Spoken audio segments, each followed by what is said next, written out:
Fala pessoal, tudo bem com vocês? Meu nome é Ediel Siqueira, estamos começando mais um Farol Expresso todo especial, onde a gente encerra a série do mês de julho, falando sobre Ruth. O nome da série é Ruth, a redenção dos campos do Senhor. Foi muito bom.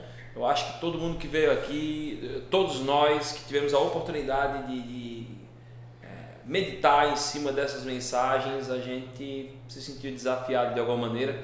Espero que você que está acompanhando a gente ou presencialmente e acompanha o Farol Expresso online no YouTube ou no nosso feed, ou então se você só está acompanhando online, eu espero que você também esteja sendo desafiado a ver coisas na sua vida e colocar implicações através do que tem sido meditado por aqui. Queria apresentar, nosso convidado. Ele não é tão novo convidado, já é o primeiro cara que a gente convida aqui, que já vem 2 vezes, viu? Tá virando sócio. Fala pessoal, meu nome é Eliel Alves, Eu, juntamente com o Ediel aqui, faço parte do Farol já faz um tempo. Faço também aí, tô ajudando parte aí no grupo do Conexão do Ediel. E é um prazer estar aqui novamente. Conexão do Ediel, que é conhecido como Conexão Maria Farinha. Exato, Maria Farinha, que a gente tá lá trabalhando junto, aprendendo a palavra, comendo também, é muito bom, negócio de Deus. E é muito bom estar com vocês aqui mais uma vez, principalmente falando sobre esse livro, que é a minha segunda oportunidade de estar aqui falando novamente sobre o livro, Fazendo o fechamento hoje vai ser top. Massa. Olha, no último encontro eu falei sobre o que a galera come no Conexão. Não foi Eliel, tá? Eliel falou de comer, que chama a atenção isso dele, mas foi muito bom. Mas Eliel também come pra caramba, tá certo? Eliel, tu serve em alguma equipe, mano? Hoje aqui? Como? Tu serve em alguma equipe aqui no Farol? Hoje eu tô trabalhando mais assim, tipo na equipe pastoral, trabalhando no Farolzinho, na hospitalidade também, A gente tá sempre dando apoio, precisando, a gente vai se encaixando aí.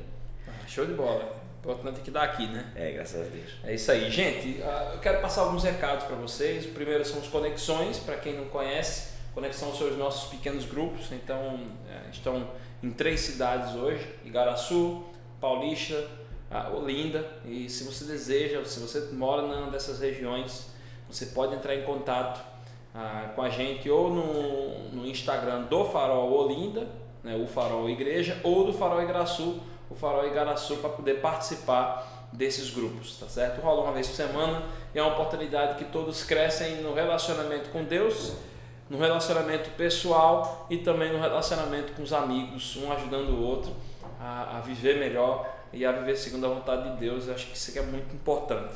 Um outro recado também é que se você tem o desejo de conhecer mais sobre a nossa comunidade de fé, se você tem o desejo de ser batizado, você entende que esse é o momento, se você tem pensado em conhecer mais, mas enfim, quer saber mais sobre Farol, sobre como ela pensa, como ela entende a sua função dentro da missão de Deus, você tem a oportunidade de fazer isso através do curso do Start, essa plataforma educacional que é destinada a esse perfil de pessoa, que pode ser você. São 4 encontros, sendo 3 online e 1 presencial, que vai começar agora essa nova turma a partir na quinta-feira à noite, dia 11 de agosto. Então, se você tem o desejo, fala também no direct dos 2 faróis, vamos dizer assim.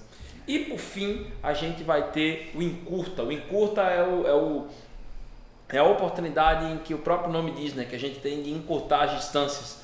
O Encurta é o seguinte, é um evento que vai rolar dia 13 de agosto, a gente faz de vez em quando isso, a gente vai para uma chácara, para um clube, junta a galera aqui, cada um leva alguma coisa e a gente faz uma churrascada massa, joga bola, tem piscina, tem jogos e você passa às vezes a conhecer gente que você nem imaginaria que estaria se relacionando, e eu acho que isso é massa.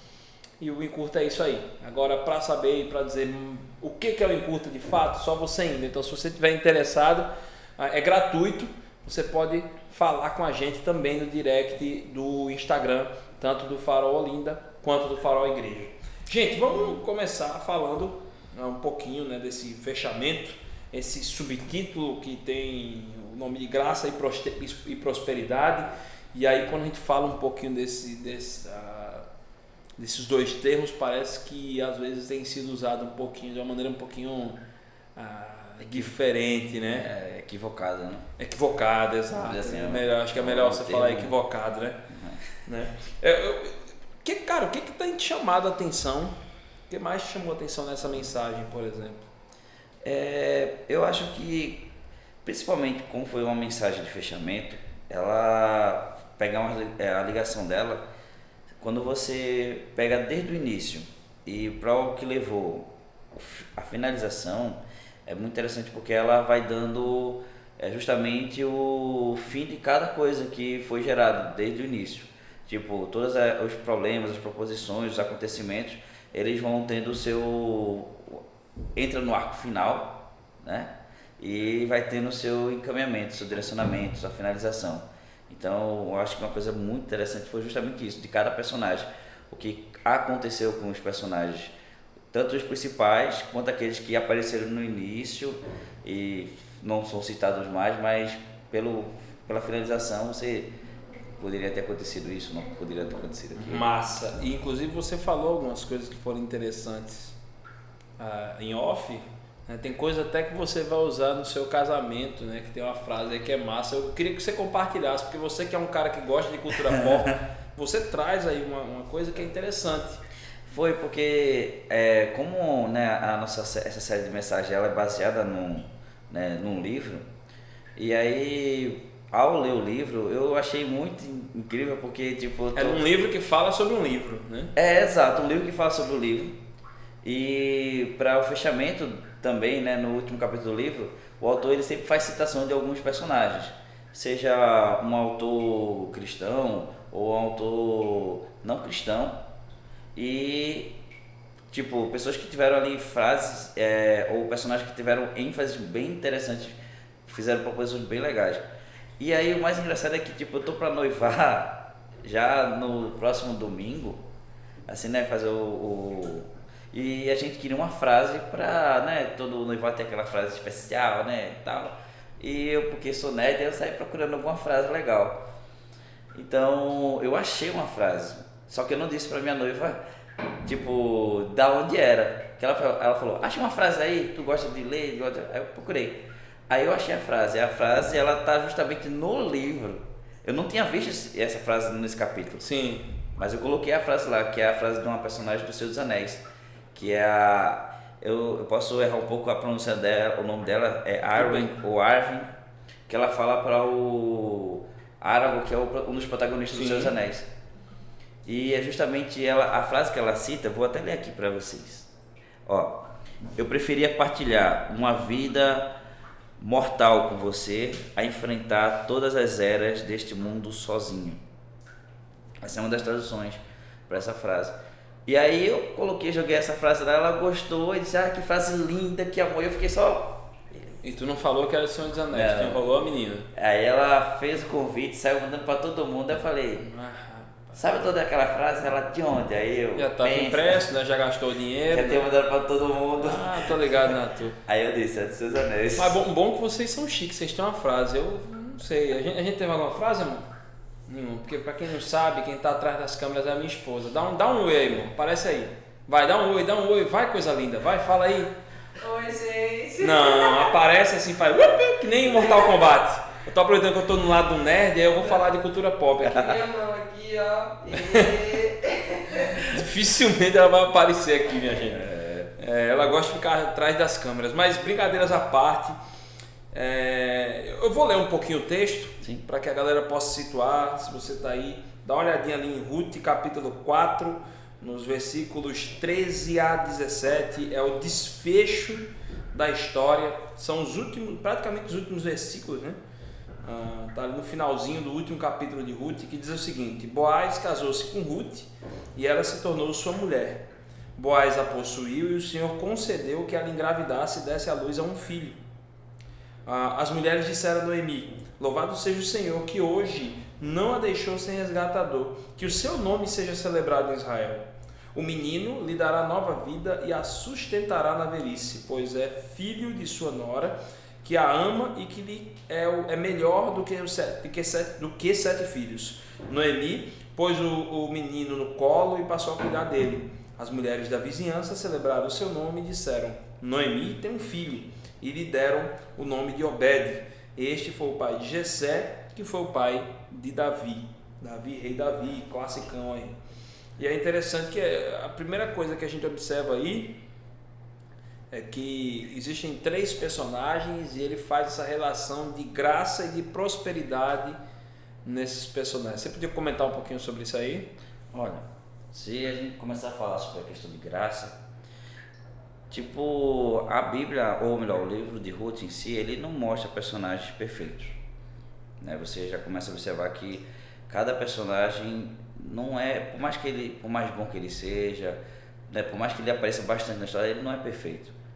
E a graça, ela opera de várias maneiras. Por exemplo, se a gente retomar rapidamente algumas coisas do início da história, Noemi sai de uma terra que começou, a terra em si, né, começou a passar por problemas, mas ela sai de lá rica com o seu esposo e seus filhos, né? Eles saem ricos, cheios. Ela fala isso, que ela saiu cheia, rica. Só que quando foi para a terra que não era a sua terra, eles perdem tudo. Primeiro, o esposo morre, e aí depois os filhos se casam, passam 10 anos e os filhos morrem. E ela se fica com as 2 noras. E pela situação, ela, né, porque já naquela época as viúvas já era uma situação que, tipo, desesperadora para quem se tornava viúva, que não tinha filho homem para poder trabalhar e sustentar. Então elas ficam em extrema pobreza, e aí descobrem que Israel começa a ser abençoado e tenta voltar. Mas já na volta, quando as 3 estão voltando, Noemi fala: olha, é melhor eu voltar sozinho, eu oro para que Deus abençoe vocês, e vocês vão cada uma para suas casas, para os seus pais, procurar casar novamente, porque eu não tenho como, né, tipo, casar de novo e dar filhos para que eles cresçam e casem com vocês. E aí você já vê, ela própria disse, quando ela voltou, que não chamassem ela mais de Noemi, mas sim de Mara, porque ela estava com o coração amargo. Porque ela saiu... Ela até culpa a Deus, né? Ela saiu bem, cheia, com riquezas. Fracasso. E lá fracassou e voltou na visão dela, né? No ponto de vista dela, em fracasso. E aí você vê nesse fechamento de história a graça de Deus para uma pessoa que já achava que não tinha mais, vamos dizer assim, já não acreditava mais que as coisas poderiam melhorar ou poderia dar certo. Porque ela tinha vivido a parte boa e achava que Deus não operaria novamente, ou na visão dela ela não conseguia enxergar como isso poderia acontecer. E aí você olha para Ruth.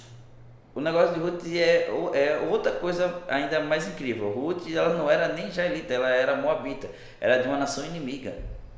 E aí você vê ela de uma nação inimiga, Deus chegando, ou melhor, a família de Noemi chegando, e acontecendo que um dos filhos se casa com a Ruth, e aí ela, a partir desse casamento, passa a conhecer o Deus de Noemi. E mesmo quando o filho dela, ou o esposo de Ruth morre, e o filho de Noemi morre, ela se apega a esse Deus. Ela que não servia ao Deus inicialmente, viveu numa família pagã, viveu numa vida, vamos dizer assim, de servidão a outros deuses. Ao casar-se com o seu esposo, ela passa a conhecer o verdadeiro Deus e reconhece ele como o único Deus. Tanto é que quando Noemi tenta dizer, olha, vai, ela não me diga para eu voltar, eu não vou te deixar. Eu não me diga volte, eu não vou, porque Noemi insiste tanto que a órfã desiste. A palavra é tão engraçada, não, interessante, porque quando elas estão voltando, aí a Noemi fala, olha, é melhor vocês voltarem. Aí as duas, não. Aí Noemi começa a dar aquele discurso bem pessimista, é melhor vocês voltarem por causa disso, daquilo outro. Aí a órfã faz, tá bom, eu vou ouvir o seu discurso e realmente a razão está com a senhora, eu vou votar. Só que a Ruth faz, não, eu não vou votar. Porque eu conheci algo, eu não quero deixar esse algo que eu conheci. Eu conheci esse Deus que é o seu Deus, que vai ser o meu Deus também. E aí você vê toda essa história que já foi contada, a gente já contou essa história nos episódios passados, de como aconteceu essa redenção com a Ruth. Mas aí você vê esse fechamento, uma pessoa que não era povo de Deus, se tornar povo de Deus, porque não foi porque ela nasceu como povo de Deus, mas ela escolheu ser povo de Deus. E o Boaz é uns cara de meia idade que nunca casou e que através da vida dele Deus usou para abençoar. É o famoso tio. O tio. Tanto é que em várias passagens ele, quando encontra com a Ruth, ele fala, minha filha, tá ligado? Quando não, tem hora até que ele faz, pô, tu vai escolher eu que sou velho. Exato, ele chega a dizer tem assim, tanto boyzinho por aí, né? Você Você é fiel à sua família, porque em vez de escolher um cara mais jovem e tal, você veio pra mim, que eu já sou, né, um cara já de idade, não é de quantos anos ele tinha, mas na comparação que ele mesmo faz de si, ele tipo era um cara já com uma certa idade, talvez seus 50 anos, não tem uma média assim para a juventude, né? Na Bíblia diz que um homem jovem era 30 anos, né? Então ele tinha bem mais do que seus 40 anos ali, ele já se considerava um senhor, né? Então você vê que a forma como ele falava, tratava ela, era tipo, minha filha, faça isso, não sei o que e tal. E aí era um cara rico, próspero, mas não tinha ninguém para lhe dar descendência, não tinha casado ainda. Vê, um bom partido. Eu vi uma trend que falava assim, olha, mostrava o personagem, você tem esposa? Ele, não. É noivo? Não. Namorada? Não. É gay? Aí ele, não. Então como é que pode uma pessoa bem sucedida, inteligente, a gente faz isso mesmo. É bom assim, assado, e fala várias virtudes e continua solteiro. Não, e outra, vamos lá. Vamos falar do contexto judaico, que até hoje a questão do casamento é muito importante. Sim. Casar e ter filhos é sinal de bênção.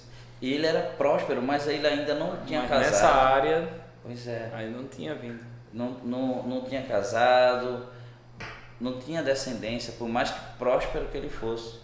E aí você vê a graça de Deus ao trazer essa família que tinha sido destruída por ter deixado o local que era a terra prometida, voltar, e Deus, né, tipo, vamos dizer assim, na sua microgerência ali, ele pega um bocado de imperfeito e faz algo lindo, né? Assim, exato, porque ela poderia ter ido para qualquer lugar, mas ela foi justamente tipo pra terra do cara, terra do sem cara, saber até que o cara era o resgatador. Mano, porque ela vai só, ela não vai. Talvez se ela tivesse ido com Noemi, né? Ela poderia ter dado, essa aqui é a terra do resgatador, aí vamos agora, é agora. Poderia ter dado direcionamento, né? Vai pra ali. Não, mas Noemi estava toda amargurada, lá morgada, culpando Deus, e Deus, na soberania dele, disse: não, vou aproveitar que Ruth aqui, ela está caminhando na sua rotina. E agora é a hora da soberania acontecer. E o mais incrível assim, de eu ver, quando você observa, Ruth, ela era uma estrangeira que quando Noemi voltou com ela, todo mundo sabia. Noemi voltou sem esposo, sem filhos e trouxe uma nora que veio com ela.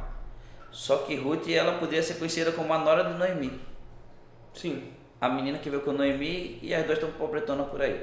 Sim. Só que aí você vê Ruth e ela tomando a decisão de não vou ficar parada. Tipo, ela passa por dificuldade, mas ela diz: eu vou. Na época de colheita do trigo, da cevada, vou lá, vou fazer o que as viúvas faziam, os estrangeiros faziam. Ela estava em duas condições de, tipo, são duas condições, vamos assim, precárias. Ela era viúva, não tinha quem trabalhasse, não tinha quem a sustentasse, e também era estrangeira. E tinha a lei que já foi falada que ajudava a viúva e o estrangeiro. E ela vai lá atrás, ela obedecendo essa lei. Essa lei. Sabe o que eu acho? Tu falou aí dessa questão de imperfeição, que não tem ninguém perfeito. Foi até levado isso na mensagem também. É que isso a gente está falando no Velho Testamento. Aí a gente vai para o Novo, por exemplo, aí foi justamente levado para a genealogia ali em Mateus 1. Aí vamos lá, vamos ler só os primeiros 6 versículos, porque a galera vai ter ideia do que é imperfeito aqui. Sim. Registro da genealogia de Jesus Cristo, filho de Davi, filho de Abraão. Abraão, enrolão. Gerou a Isaac, filho do enrolão. Isaac gerou a Jacó, enrolou ao triplo. Até pegou a herança do irmão. Enganou o pai que estava cego, o bichinho. Aí gerou Judá e seus irmãos. Judá era daquela patota que tentou matar o irmão. José. Violento. Aí veja só. Aí vamos lá, Judá gerou Pérez, gerou Zerá, vamos mais pra frente, né? Cuja mãe foi Tamar. Tamar foi a que sofreu o estupro do próprio... Não foi Tamar? Não foi. Tamar era filha... tem duas Tamares. Então pronto, Tamar beleza. Foi Jacó, irmã de Judá. E tem aí Tamar, rolou... que era filha do filho de Judá. Não, beleza. Esposa do filho de Judá. Que o filho de Judá morre. E aí Tamar, porque tipo, ela meio que tinha... Quando o esposo dela morreu, e não foi só um, parece que foram dois. Um morreu e aí a mãe não queria dar o outro, porque achava que se o cara morrer de novo. Aí ela meio que foi escanteada, e justamente para que ela pudesse dar descendência, ela se veste como... Ela não era, mas se veste como prostituta para enganar Judá. E aí... Eles dois têm a relação, e aí daí do Itamar nasce o próximo menino da genealogia. Vamos lá, Pérez gerou Esrom, Esrom gerou Arão, Arão gerou Aminadab, Aminadab gerou Naasson, Naasson gerou Salmão. Salmão gerou Boaz, o solteirão, cuja mãe era Raabe, uma prostituta. Boaz gerou, a mãe de Boaz era Raabe, uma prostituta. Sim. Boaz gerou Obed, né? Cuja mãe foi Ruth, a estrangeira e viúva. Obed gerou a Jessé, gerou o rei Davi, que por mais mística que tinha, Davi fez o que fez, né? Davi era um cara sanguinário, Davi era um cara que teve a capacidade de colocar um soldado em linha de frente para pegar a mulher do cara, e mesmo assim Deus vai colocando né? E gerou Salomão, cuja mãe tinha sido mulher de Urias. E Salomão, por sua vez, era um cara extremamente vaidoso, que lá no final da vida era assim, faz vaidade, tudo é vaidade. Tipo, fiz tanto aqui, não adiantou de nada. Veja só, o projeto de redenção de Deus para a humanidade, ela parte de pessoas imperfeitas. E basicamente, se você fosse olhar assim... E ela continua com pessoas imperfeitas que somos nós. Seria os parentes que você não gostaria de citar, tá ligado? Sim. São em xarope. Se você falar numa reunião de família, pessoal, lembra de fulano? Oxe, fulano, lembra que ele fez? Rapaz, sei não. E é interessante, cara, porque quando a gente para observar, isso fala muito sobre nós. Com certeza, cara. Deus continua anunciando, mostrando o seu plano de redenção através de nós, todos imperfeitos. Nós somos aqui, para quem não sabe, nós somos em 6 aqui. Só está aparecendo Eliel, mas somos em 6. Né? Aqui nesse momento, e somos imperfeitos. Quanto não erramos hoje? Pois é. Até momentos antes da gravação e durante a gravação. Se a gente não está errando agora. E como é que Deus usa de maneira sensacional e extraordinária? Isso é graça. A gente não merece isso. Ruth não merecia isso. Boaz não merecia. Deus não age na história porque Ruth é boazinha.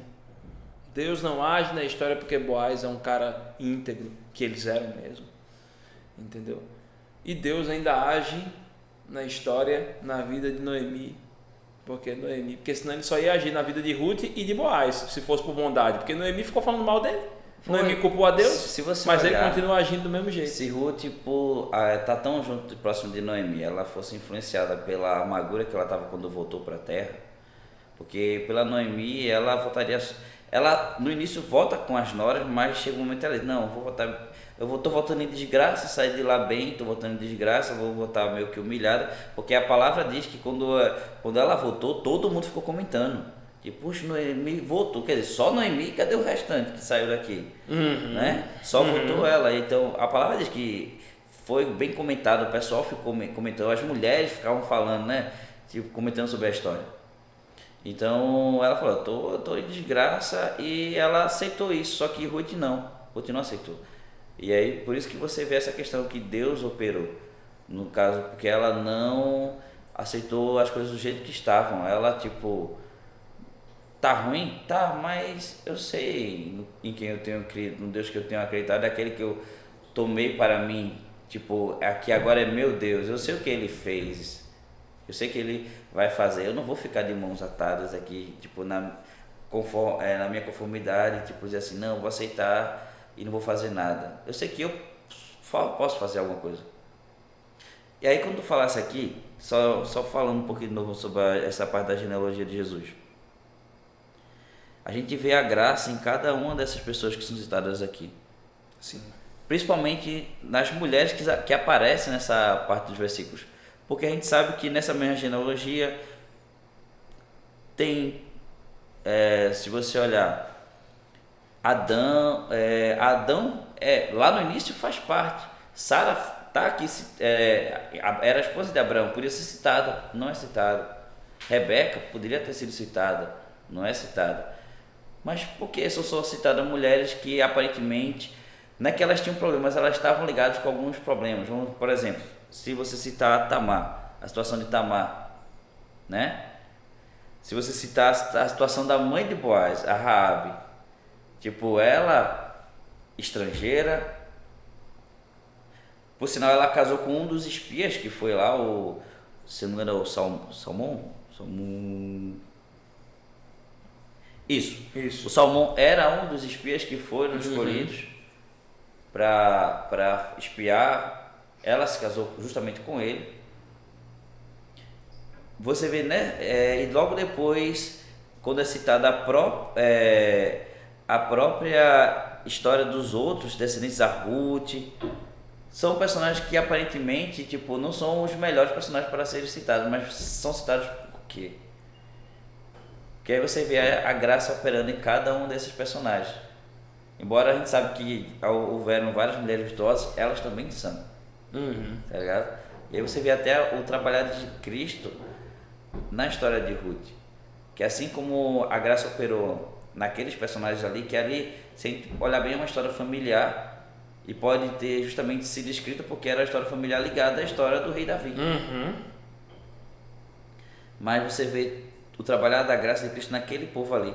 E a prosperidade, que é o que a gente pode citar, não é muitas vezes essa prosperidade que o pessoal muitas vezes diz que é uma prosperidade não é na lógica material. humana, né? Exato. Não é na lógica humana. Não é só uma questão material. Eu tava essa semana, pra gente poder ir caminhando para fechar, essa semana tava conversando com um amigo nosso, até depois lá do Conexão, tu já tinha ido, e aí ele perguntou assim, olha, vocês acham que Deus castiga? Porque eu ouvi de uns irmãos dizendo que Deus não castiga, Ele só traz coisas boas. Eu disse, olha, castiga, o problema é como é que a gente, o que a gente entende por castigo? A gente foi criado a pensar no castigo a partir da privação e da disciplina.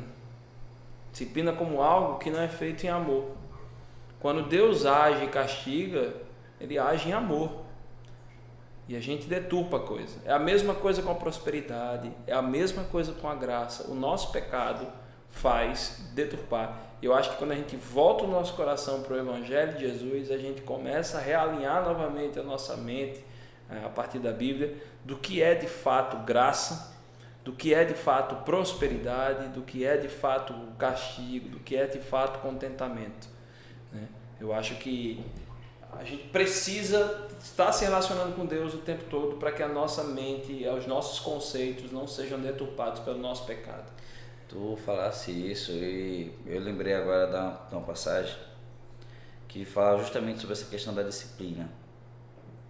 Que agora eu não lembro o versículo exato, mas que faz justamente esse link com o que aconteceu justamente na história da família da Noemi em si.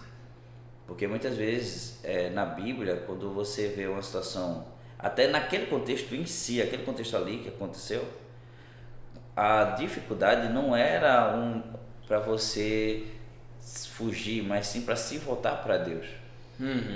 Né? Que muitas pessoas acabam vendo o castigo justamente pela parte só de castigo. Sim. E Deus não vê assim. Toda forma de disciplina e maneira como Ele lida é justamente para se voltar para Ele, para se reorganizar os pensamentos, a maneira de agir e ver como poder servi-lo.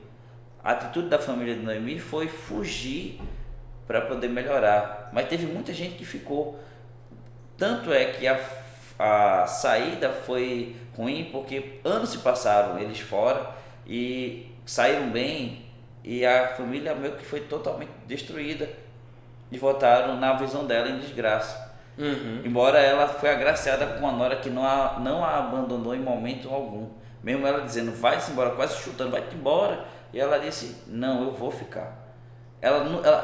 Foi necessário o povo da cidade perceber isso, que Ruth era uma mulher virtuosa, Ruth era uma mulher trabalhadora, Ruth era uma mulher que realmente botava a mão na massa, para que depois ela viesse a perceber o diamante, o tesouro que estava com ela, ela não via, ela só via a parte ruim, mas ela não percebia a graça de Deus na vida dela em ter visto uma nora que não a abandonou, porque Deus usou a vida da Ruth para abençoar a Noemi. Se ela tivesse voltado sem a Ruth, nunca haveria o resgate, não ia acontecer, mas foi preciso Deus ali usando uma mulher que não quis abandoná-la e fazer tudo isso acontecer. E então, o momento da disciplina é o momento de se voltar para Deus, né? Porque o pessoal acha que o castigo é só castigo e não tem, é só castigo, é só sofrimento, porque você foi penalizado e fica naquilo ali, mas não é isso. É o momento de você buscar Deus, o que eu posso fazer, aonde eu errei para eu poder voltar, para poder melhorar, para poder te servir do jeito que o Senhor quer que eu te sirva. E aí fica naquela questão, né? Tipo, o pessoal só vê, às vezes é por uma visão deturpada das coisas. É verdade. Gente, a gente podia estar falando, cara, o dia todinho sobre esse livro. Esse livro é fantástico. Como eu falei na semana passada, ele é uma espécie de evangelho. Ele é um evangelho dentro do Velho Testamento. Por isso se chama do Evangelho segundo Ruth. Pois é o anúncio das boas novas mesmo. Porque a gente podia falar, não tem tempo mais, mas podia falar sobre as simbologias, as representações. Sim, não, a gente chegou a falar na semana passada com o Paulo. A gente falou um pouquinho, fez de Cristo ali nos personagens, nas situações, em cada personagem, cara, sim, sensacional. E olha, eu acho que qualquer daqui a, quem sabe nos próximos meses ou anos, aí a gente continuando aqui, a gente vai estar falando de novo do livro de Ruth, porque é um livro muito rico. Ela traz várias perspectivas, então Deus sempre está mandando o livro de Ruth. Só o tempo que eu prego aqui no Farol, eu já preguei 2 vezes sobre o livro de Ruth, cara. Já preguei nessa série e preguei em outra série. Só que é a partir de Noemi. Vê que doideira, né? E a partir de Noemi, não a Noemi a que a amarga que reclamou, mas a Noemi que trabalha nos bastidores. Lembra que eu usei a alusão de Noemi foi uma série até na época da Reforma, de Catarina Vambora. Então eu fiz esse link das duas. Foi na época que eu tava chegando na igreja. Foi não, cara. Foi não, tu já tava aqui. Faz o quê? 1 ano, 2 anos? Velho, foi no meio da pandemia, cara. Não. Foi Eu já tava, cheguei em 2019. Até com Zilma. Sim. Mas é isso aí. Gente, Deus abençoe. Eu espero que tenha sido muito legal, mas o Farol Expresso não vai acabar, só acabou a série. Esse mês agora que vem de agosto, vamos ter mais coisa. Vamos ter mais uma série nova e eu espero muito que você acompanhe, espero muito que você mande sugestões pra gente, reclamações, dúvidas, a gente tá aberto. Manda aí a mensagem aí no nosso direct do Instagram, que a gente vai ter o prazer de conversar com você, de trocar uma ideia, ou então comentar mesmo nesse vídeo, tá bom? Curte, né? É bom curtir. Tipo, é aquela vibe dos YouTube, tipo, curte, se inscreve, compartilha, comenta. Não, e isso é importante, porque o YouTube agora está mudando, ele está ajudando a espalhar. Então, se isso você ajuda tá vendo, bastante, gostou, dá o joinha lá, porque ajuda a espalhar, entendeu? Ajuda a espalhar para outras pessoas. Se você está se sentindo impactado com isso, ajude, faça com que outras pessoas possam vir a serem impactadas com esses vídeos, tá bom? Tchau, gente. Tchau, gente. Até a próxima. Até.